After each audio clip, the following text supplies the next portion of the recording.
Hi there, it's JP from BJJ Travel Blog and you're watching my review about Vietnam. So my trip through Vietnam was about 30 days from south to north, and my original plan was to do the whole trip by motorcycle, but I had to figure out pretty fast that Vietnam is a quite big country and it's not possible to do that. So my second plan was to do everything by train, but some of the places I visited didn't have train stations, so at the end I ended up with a mix between flying, buses and train. My first stop on my trip was Phu Quoc. Phu Quoc is located southwest of Ho Chi Minh City and it's the only place in Vietnam where you don't need a visa. For me it was the perfect start. Why? Because you can do a little bit of everything. You can enjoy the Vietnamese food in the village, you can go diving or just relax on the beach and have a cold beer. My second stop was Ho Chi Minh City. It is the big city in the south and has two names. One is Ho Chi Minh City, as I already said, and the other one is Saigon. I arrived here just a day before New Year's Eve and met my friend Park, who I know from a BJJ camp. So the first night we went out and explored the local food market. You gotta taste the Vietnamese food, it's one of the best in the world. So the best thing you can do is either you explore the food markets by yourself or you go on a tour with a local guide. The next day we went on a tour to see the Chu Chi tunnels. They are a leftover from the Vietnamese war. You will find some war devices and you got the chance to get into the tunnels.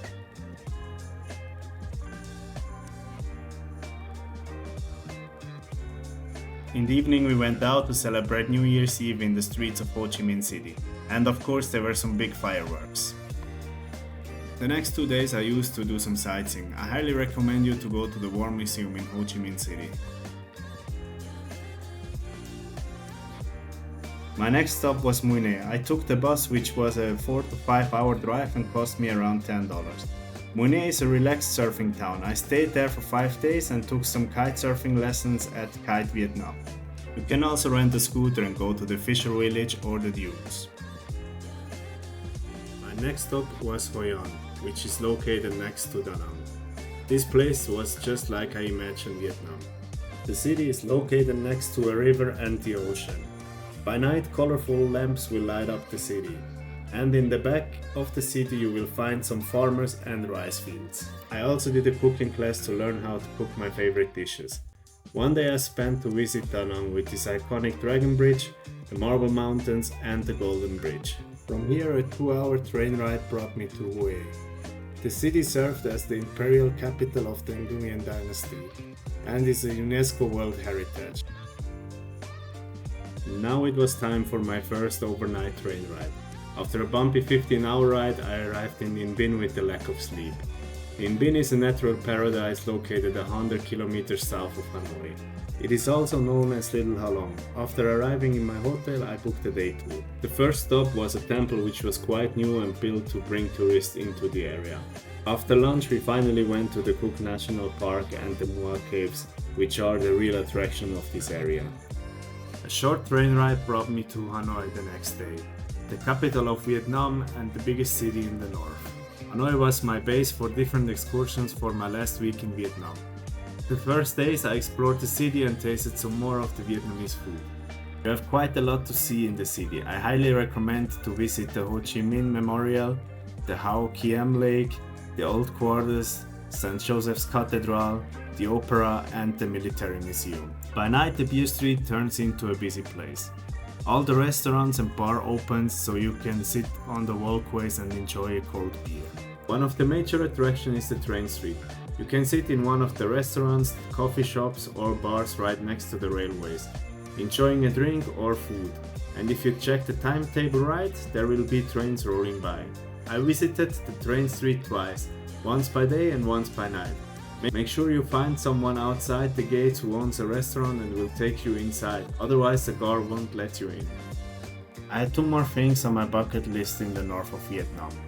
One was Sapa, a village next to the Chinese border and known for his terrace rice fields. I took the overnight train from Hanoi to enjoy a day there. Sadly the weather was really bad that day and I had to change from a motorcycle tour to a tour by car. The other one was the Halong Bay, known for the green water and the thousands of rocks covered by rainforest coming out of the water. I booked a day tour and luckily the weather was perfect that day. You will stop at some of the islands where you can walk around or rent a kayak. I recommend to stay more than a day. The bay is huge and there is a lot to see.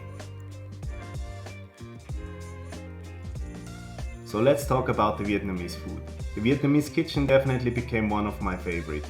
It has a huge variety and some of the most popular food are pho, the Vietnamese noodle soup, and banh mi, a baguette served in different styles. My personal favorite is banh xao, the Vietnamese pancake. You will also find a ton of seafood and every bigger city has its own dish, just like bun bo hue from Hue. As well, every bigger city has its own beer, just like beer Hanoi or Saigon. Vietnam has a big coffee culture. You will find coffee shops everywhere, and they have their own style of brewing the coffee. So let's talk about the reason why this blog exists, BJJ. The scene in Vietnam is big. In the major cities just like Saigon and Hanoi you will find a lot of gyms, some of them owned by foreigners. In between those two big cities you will often find gyms. One of my favorite ones was in Hoi An. The gym was outdoor and located next to a river. The level of BJJ in Vietnam is quite high. There are many athletes that put a lot of effort into the sport. Coming to the end of the video, here's my conclusion about Vietnam. I wish I had more time to see some other cities and spend more time in Halong and Sapa.